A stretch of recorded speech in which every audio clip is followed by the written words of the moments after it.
What's up, guys? Welcome back to another episode of Rawstocks. This is Rustic. Today we're going to be taking a look at Tesla's chart. We're going to look at where price came from, where price ended today, where price is likely to head tomorrow. Pardon my voice, I'm starting to lose it, not feeling great today, but I thought I'd try to bring you guys a video since I wasn't able to bring you a video yesterday. A lot of things happening in the market after we have this rip and rally over the last week. Then we had a reversal on Wednesday. We had a continuation of the reversal yesterday. So where are we going tomorrow? Let's go ahead and take a look a little bit deeper into some of the different things that are going on, okay? So the one main thing I want to focus on the daily chart is this bearish candle today. So not only did we catch a reversal yesterday, but this candle engulfed the candle from Tuesday. And so we closed below the body low of this. We didn't quite catch the low of the wick, and we're back in this purple consolidation range, which is one of the ranges we've been tracking over the last week and a half. Okay, so I took one of the middle ranges out here. Really want to focus on this low range consolidation, this range here, this range here. Okay, and then we broke out. We filled that gap. There's no consolidation range necessarily in this area. This is straight up, straight down. So there wasn't much activity in between here. And when we drop into a lower time frame chart, that you will see much consolidation. Now right here, you could argue that there is some consolidation going on right here. So we could draw another range. I'm not really that concerned about it now. I'm going to probably take the ranges off the chart soon, depending on what we do. But just something I'm watching for, right? Because we did have this range here. We came up to this range. We came back down to this range. We came back up to this range. We gapped in over this range here. And then now we're trading back into it. So where are we heading tomorrow? A couple different things that could be happening. One thing I want to look at is our premium discount of this entire last week's trading. Okay, and how we do that. So we use our fib tool. I have it set up to premium discount. Settings are 0, 1, 50%. Okay, and what we're going to see from that is that since last Friday, okay, 50%. Equilibrium is going to bring us back down to 226.65. So that's not off the table for tomorrow for us to have our Friday reset day, right? Friday is often a reset day. Now, if we want to take last Friday off the table and just look at this week alone, we still have a 229 equilibrium. So again, we could close down or we could trade down, come back up and close around equilibrium, right? And we're going to say in between the 226 because that's this entire wave, or we're going to say here just this week resetting in between 226 and 229. Okay, that's a possibility, but another option is that we only are looking to possibly reset just this move right here. So just, we had our wave up, we had our reversal and some distribution today to the downside. So potentially we might see a push up to 238. Okay, that'd be the bull case scenario, even though it would not probably lead to a bullish move. Bull case scenario for Friday, if we're just looking to reset high to low here, then it's a likely close around 238. 238 and a half. I'm more leaning towards that 226 to 229 range just because of the activity we've had today. But it all depends on what the next move coming after that is. Because if we were looking at like a full reset here down to the 226 area, at that point what I'd be looking for is another move higher.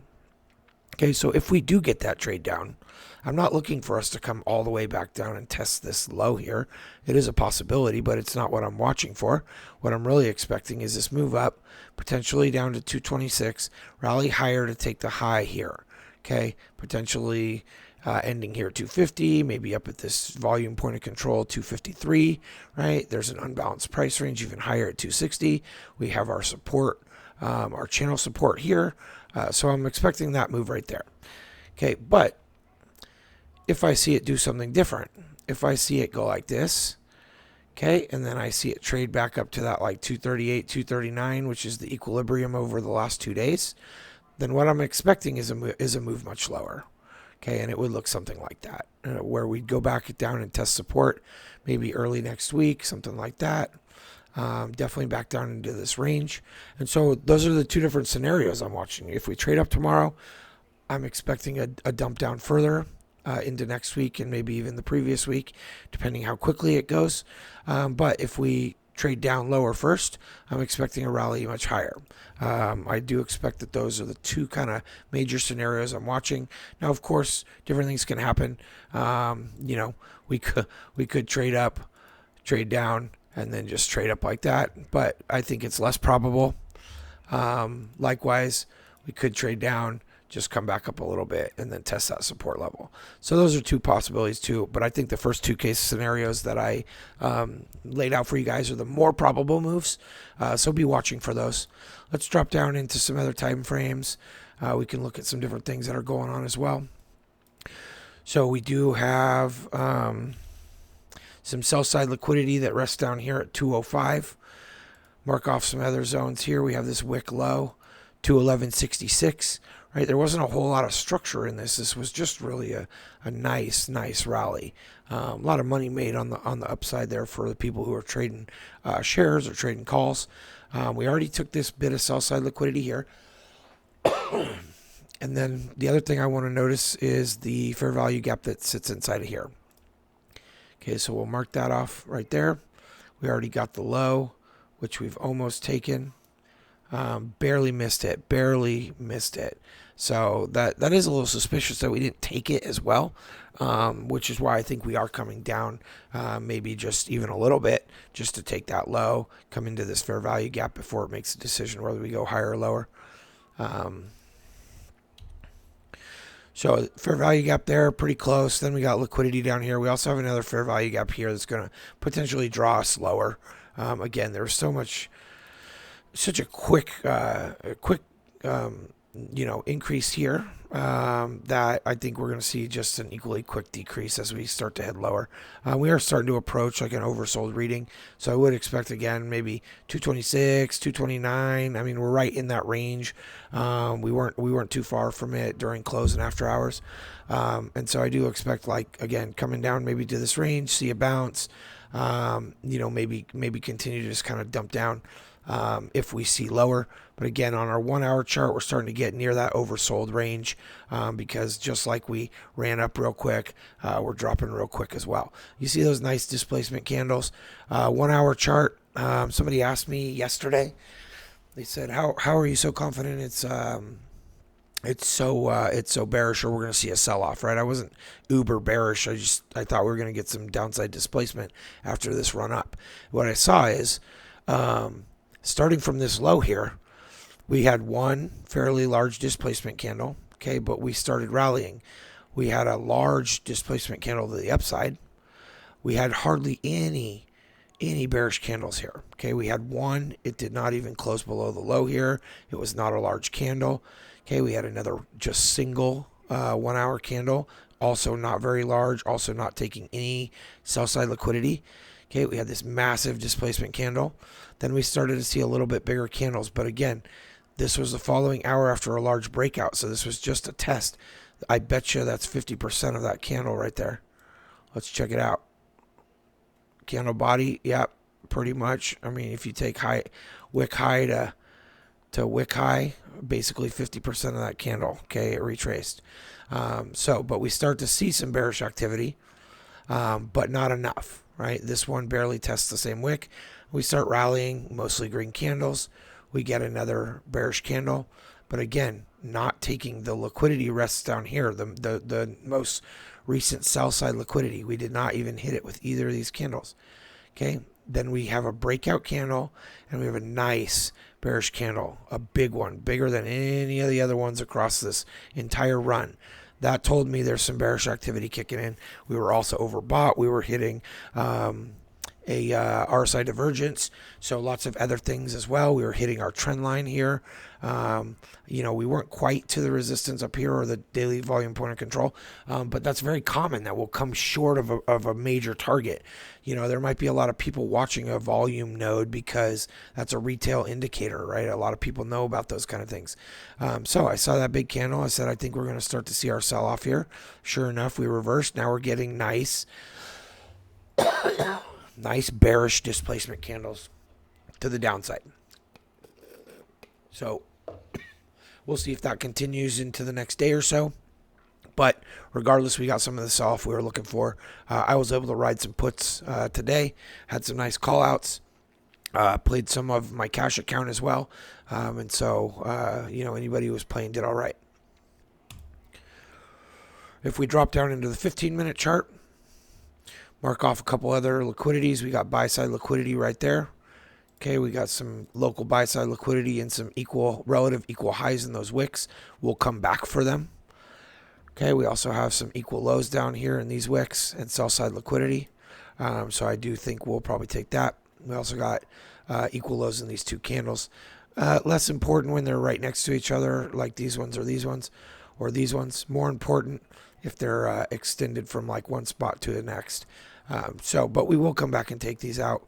We'll probably come back and take these out down in the 221 at some point before we head higher as well. So there's still liquidity to be taken to the downside. But again, on the 15-minute chart, saw a lot of after that reversal.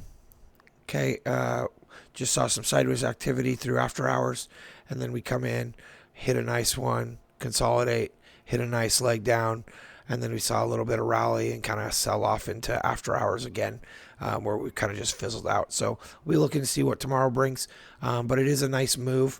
Has some structure in it, but it looks very similar. I mean, look how symmetrical this looks, right? Kind of this ease up, right? We did a quick flush to make it seem like probably trapped some bears in that move. Bounced up higher real quick, right? Sold off a little bit, and then we had that arc again, just like we had that arc there. Okay, and we came down.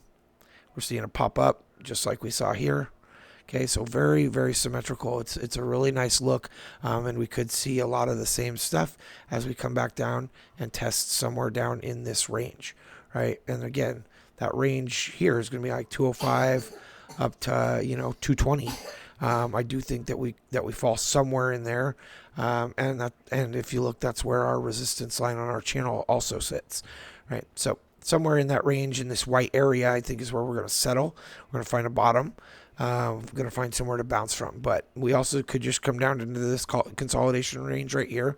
We've seen a lot of support and resistance both, but since we are in a much bigger bullish move right here, I'm not looking for 193 right now, right? I'm not looking for 190. I'm not looking for even 200 right this second. I think we are going to see a continuation to the upside. And again, that could be something like this, right? As we head higher. Doesn't even have to be quite as aggressive. We're right here, right in the middle. Could just end up being another push up like that. Okay? So we got to be watching those things. We're very close to this median line. It could overshoot it by a little bit and then just push right back up, similar to what we saw here. Okay, because if we're using this top and now we have this top settled, but we got these bottoms, what happened? Shot over the median a little bit, came back down, consolidated on it as it walked it up, tested it again, ran through it, tested a top, could come back down here, overshoot it a little bit, consolidate on it, come back down and test the bottom or pop up to test the top. So all different things I'm going to be watching for. Hope this video has been helpful for you guys. Go ahead and smash a like, subscribe. Don't forget to check out the description below. There's a lot of links to social media, Discord, and the merchandise shop. And don't forget, we're getting pretty close to getting our 500 subscribers. At that point, we'll be giving a t-shirt away to one lucky subscriber. So share with all your friends, and I'll talk to you guys on the next one.